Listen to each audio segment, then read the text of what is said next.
Welcome everyone to We Are Endurance webinar series. It gives me great pleasure to introduce you to Cliff Bosley.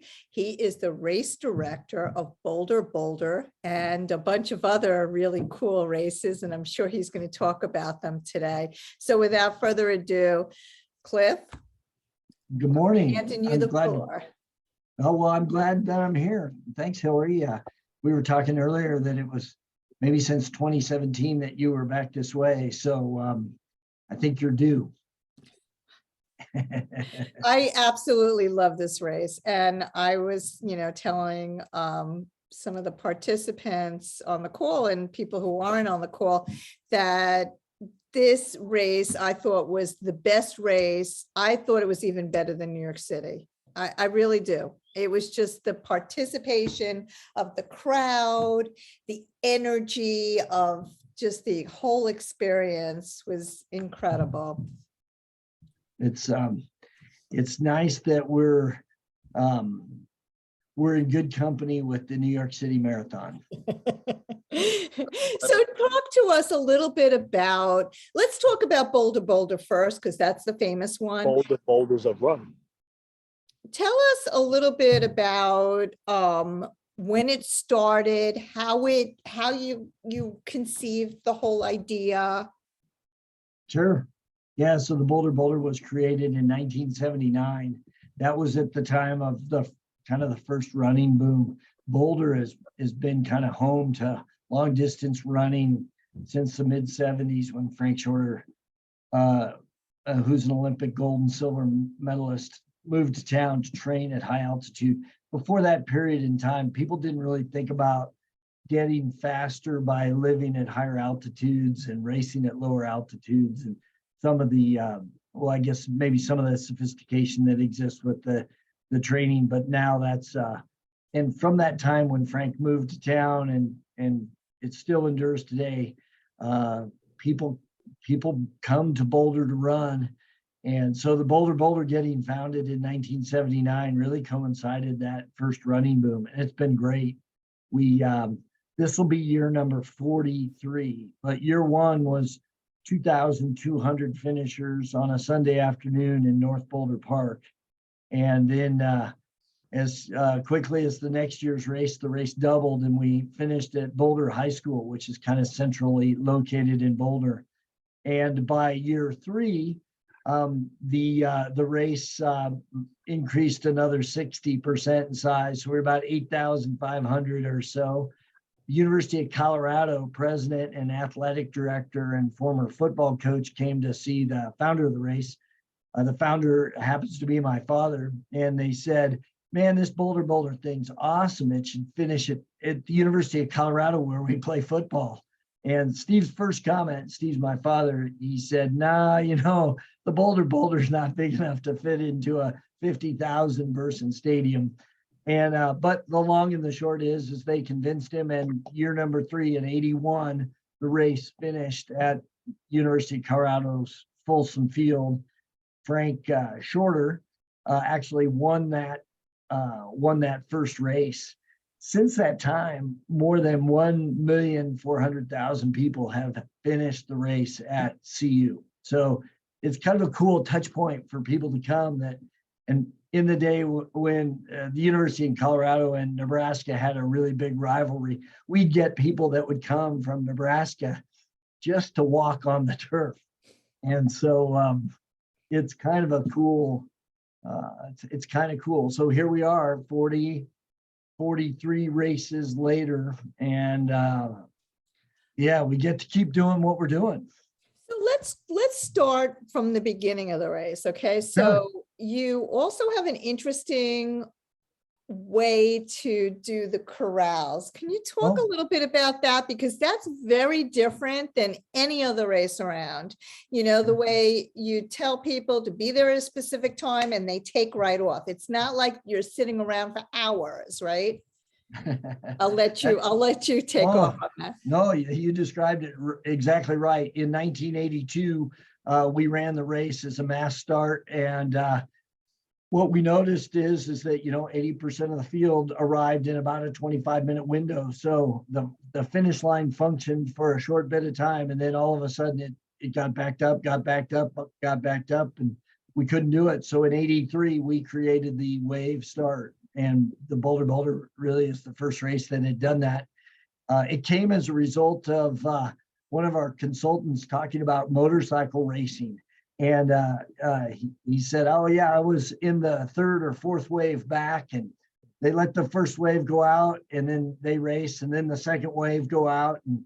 And so that's really where the idea came for. And in that first year, I think we had about 20 waves, and we weren't sure if the crowd mentality would take over, where you hear a start pistol and everybody goes. So midway back, our beer sponsor had a great big beer truck, and we parked it in the middle of the street. So half the field was still behind the beer truck. And the thought was, as well, if people don't think the wave starts cool and everybody goes at once, at least we have half of the field corralled behind the truck. And turns out we didn't need to do that, but that's where that began today. And right now, where we're scripted, we have 84 different start groups. It'll take in total about 2 hours and 20 minutes to launch. And that's the very fastest at the front. That'll be way, way under 38 minutes, all the way to the finish, where we've got, the walking walkers, or our boulder walkers. Now, you also do something also different in terms of the elite athletes, right? Where they go after everybody's finished, which I thought was really interesting, because usually they go before everybody goes. Yeah. Where did that come about? That came about in 1984. And we said, and it's for people like us that kind of run middle of the pack, and you're kind of listening about midway through the race to wonder who won. And we said, well, we're finishing at this stadium.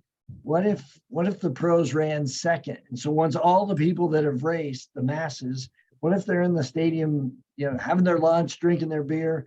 We can do a live play-by-play video of the pro race in the stadium. And we do that. And so actually we run the women's race separate from the men's race. They start 11 minutes earlier, and then the men. And what that does is that the first woman through the last man is about a 10-minute window, and they all arrive. It's probably the only race where, unless you're watching something televised, where you can actually see, you've run the race, you've been on the course, now you get to see the pros run the race and be on the course. Now, can you talk to us a little bit about the elevation? Because I remember when I went, I was really nervous about the elevation. Not only was the altitude getting me very nervous, and I drank a ton of water, but the elevation as well. So talk us through the elevation of the race. Yeah. We probably take it for granted growing up in Boulder, Colorado, but the high point, our summit, is at mile 4, and it's 5,391 feet. A couple of years ago, we coined an expression here, and it's meant more as a battle, an invitation to come and kick our butts, but it's sea level is for sissies, or sea level is for slackers. And we saw more of those shirts, by the way, in Florida and California than anywhere else. But it was to, just as you say, to acknowledge that, if you are accustomed to a lower elevation and come here, it can be done. But if you're here and you go to like New York, your legs are going to give out New York before your cardio system's going to give out New York. And but you hit on something really good, and that was the hydration part of that. The hydration and being in town and acclimating and making sure that your sleep schedule gets back on schedule. Those are kind of two important things to the acclimation process. What we've also said here, the way to combat that, whether you're altitude trained or not, is just make sure that you run the second half of the race faster than the first half, not vice versa. Absolutely. Now, The other interesting aspect of the race, before we get into the crowds, is how it ends at Folsom Stadium. That you run around the track and you almost feel, because the place is packed with people, you almost feel like you're in the Olympics. How did you get it to be so sensational, the ending? Boy, sometimes it's just that all the right ingredients come together and they collaborate at just the right moment, and then it sticks. And that first year's race, we brought people into the stadium. They finished on they come in on the east side, they run a half a lap, finish on the west side. And then from there, it just sort of grew. Friends and family waiting in the stands. And that just, the nature of that crowd, suddenly people are cheering, and we have music and live video of the finish line. And you're exactly right. It's there's nothing like it. There's nothing quite like it anywhere. It's amazing. And it's fun for us. The University of Colorado hosts 6 home football games in the fall. And so this is other than our spring game, this is our 7th home football game in terms of the size of the crowds and the people that come to the campus and get to be a part, whether that you run, walk, jog, or race, finishing in the stadium, or if you're one of those friends and family that's waiting for those participants to arrive. And it's awesome. It really is. Very It's exciting. an exciting place to be. Yeah, it's hard to describe.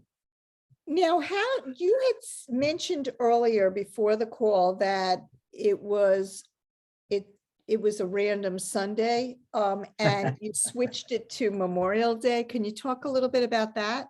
Yeah, the very first race was Memorial Day weekend, and we weren't sure if it was appropriate to run a race on a very reverent holiday like Memorial Day. And so by default, we put it on Sunday, and not knowing much about much, we said, well, how about 3:00 in the afternoon? And we figured out at 3:00 in the afternoon that the daily storm clouds arrive. And while we didn't get rain that year, it was the idea that said, oh, maybe this ought to be run earlier in the day. And, Memorial Day is not a bad day to do it. So in year 2, 1980, it shifted. We started Monday morning, and that's when it grew, the race doubled in size from the 79, the first race, to the second race. You also do a wonderful celebration of the US. You do, right. Yeah. Can you talk a little bit about that after the race is all finished and you have fireworks and all that kind of stuff? Yeah, well, you're exactly right. One of the things we say is, what more are we than a road race? And there is the spectacle of the things that happen on the course, and Elvis sightings and Blues Brothers and those kinds of things. But everything builds to the very last kind of touch point of the day or event of the day. And that's, we host a Memorial Day tribute. And it happens at the conclusion of the pro athletes finishing. And it's our opportunity on Memorial Day to recognize and honor those servicemen and women who have given their life in service to the U.S. And so we do, we include a military color guard, honor guard formation that will actually, our honor guard, we play taps, we do a 21 gun salute, we have a flyover. Generally, the Air National Guard flies 4 F-16s over the stadium. And then we partner with a local skydiving outfit, and they bring out 7 skydivers. And each skydiver escorts a flag from each of the service branches in recognition of those living veterans that are in attendance to honor their service as well. And then the last flag is we fly a POW flag in, and then the American flag. And it's all scripted to each of the military branches' service hymns or songs. So the Army, the Marine Corps hymn, each branch, when that skydiver is escorting the flag, has their song being played. And it's a very reverent time for us. We actually think that's the high point of the day.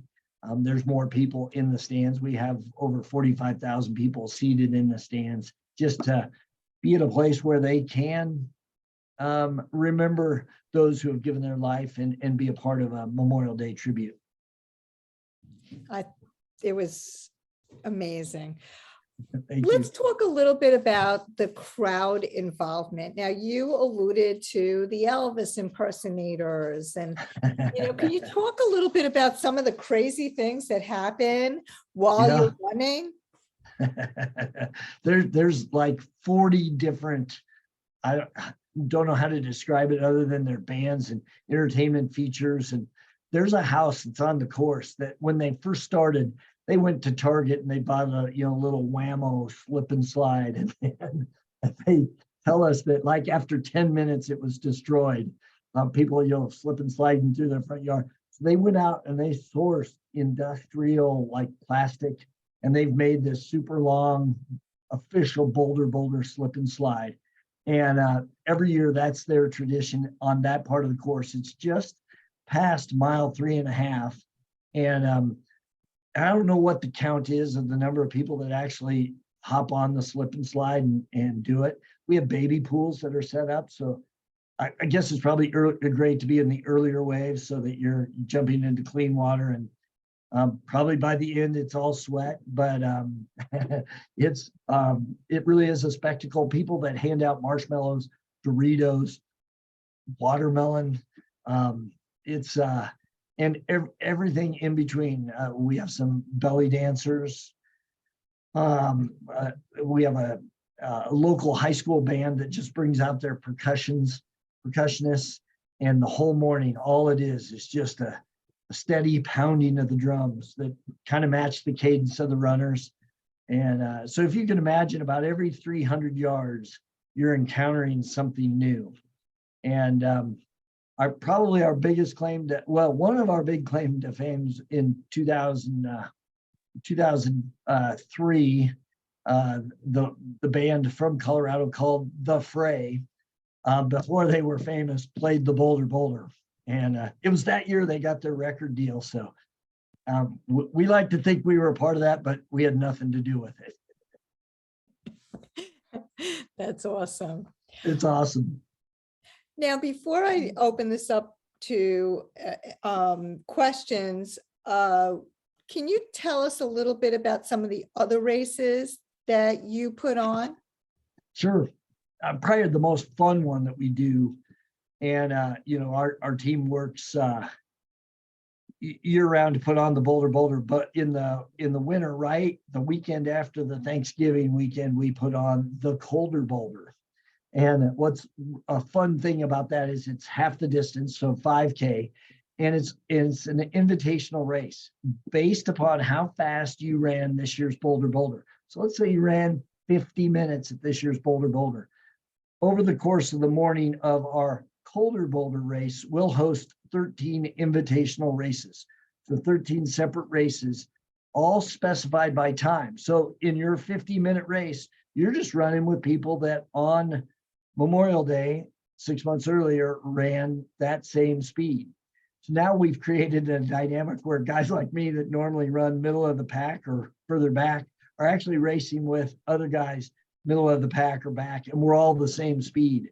So suddenly we find ourselves out front, and it's like, there's no way I could win this. What the best dynamic that we see out of those invitational races are when we see especially younger people win and younger girls. And so a couple of years ago, we had a 9-year-old girl win her race, and now in front of adults. And so the cool part about that is that the race is all about time. And so that, and the positioning on the calendar, we do it up on campus.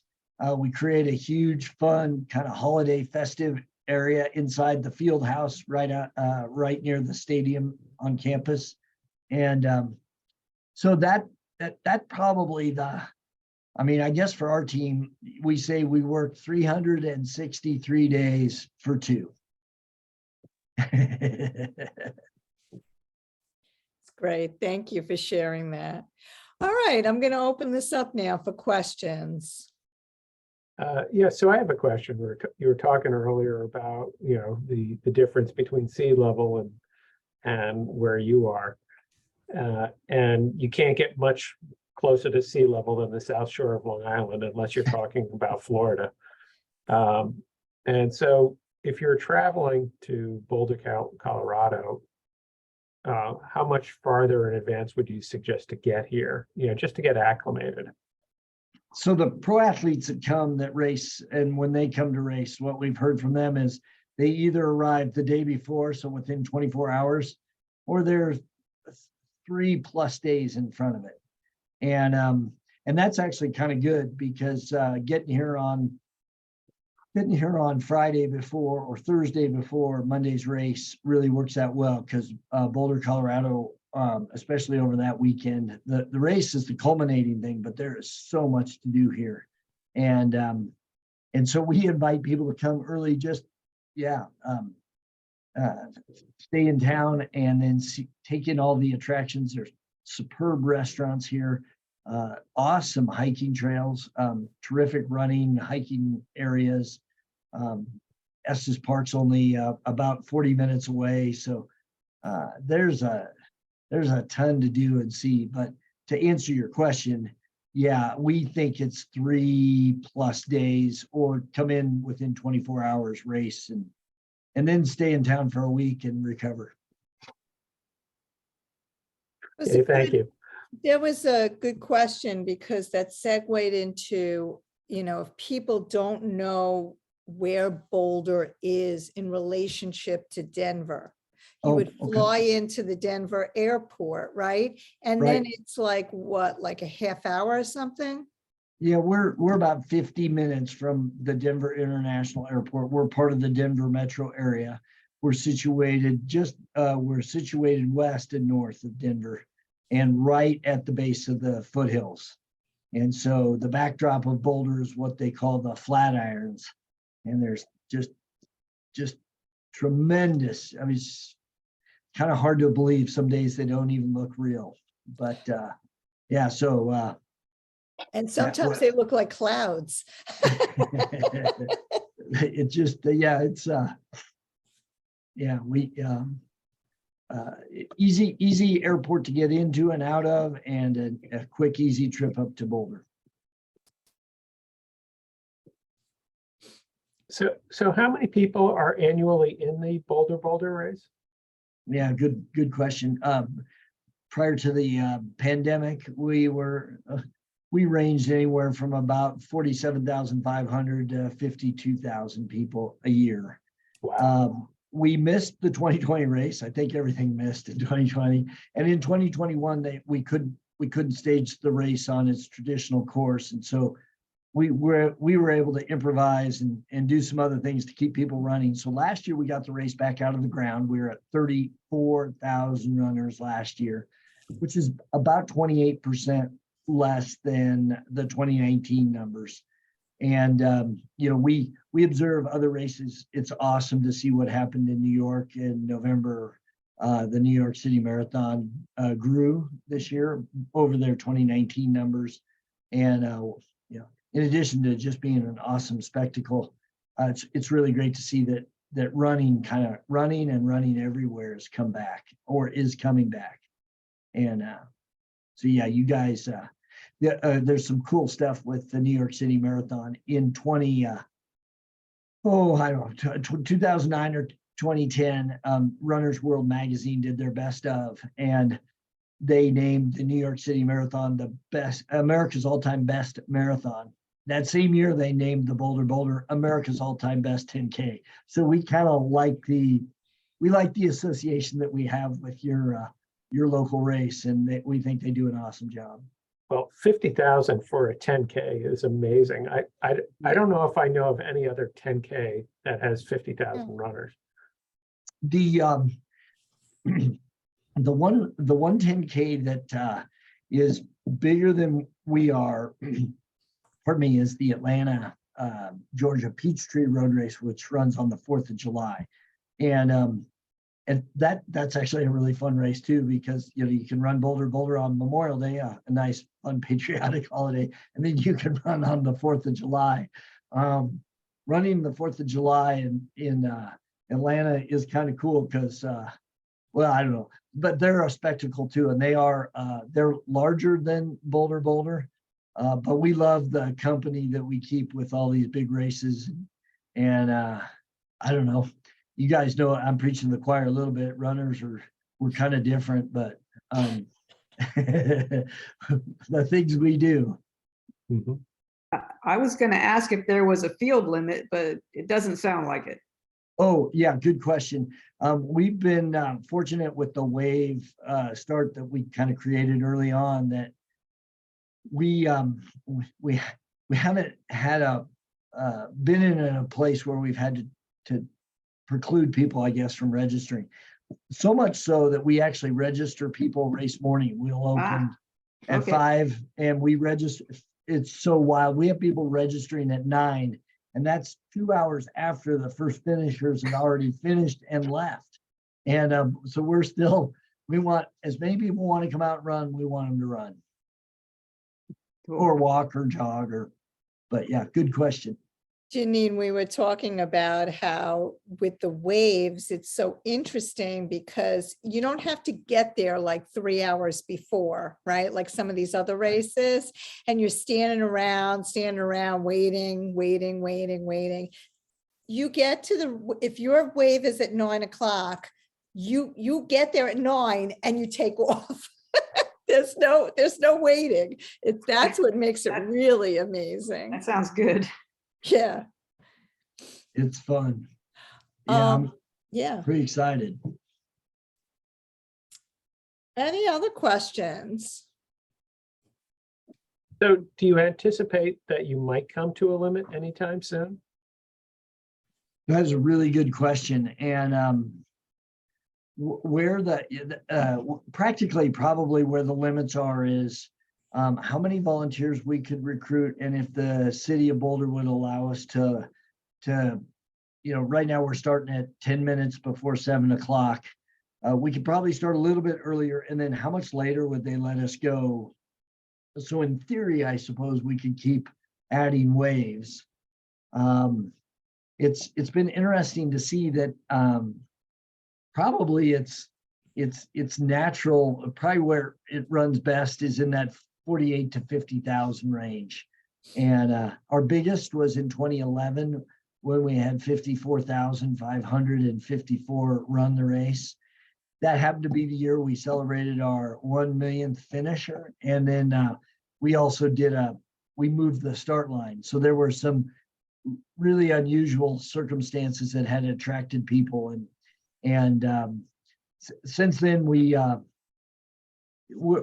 kind of in that high 40s, low 50s, and it seems like it functions pretty good. So if we can keep it that way and not have to turn people away, that's kind of the objective. But it would make planning a lot easier. We wouldn't have to guess at how many shirts to print and how many lunches to pack, and so we kind of, that is the daily conversation here.